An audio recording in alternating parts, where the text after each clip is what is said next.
Why does the federal government control so much land in this country?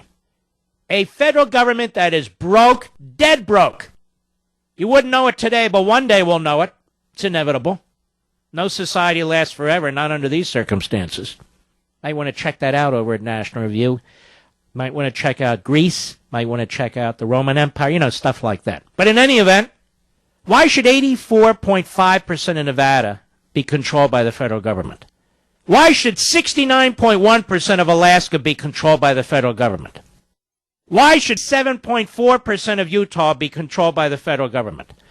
Why should, you won't believe this, 53% of Oregon, which is where this took place, why should that be controlled by the federal government?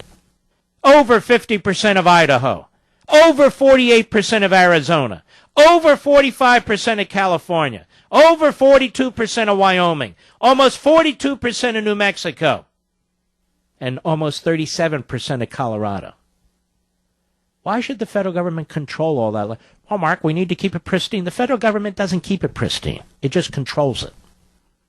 Meanwhile, you look at New York, about 1.5%, Illinois, about 1%. You get my drift? New England, almost nothing. The Northeast, generally almost nothing. Parts of the Midwest, almost nothing. But massive areas of land in the West, the Pacific Northwest, the Far West, and the Southwest. Why does that go on today? You may not remember, we talked about it many months ago, where Obama took out his pen and his Obama phone and nationalized another 1 million acres or so. 28% of the land mass of the United States is owned by or controlled by the federal government. 28%. When I was a young guy, it was around 23, 24%. Now it's 28%. 2.27 billion acres of land in America, 635 million acres federalized. Why is that? Why aren't we having that discussion?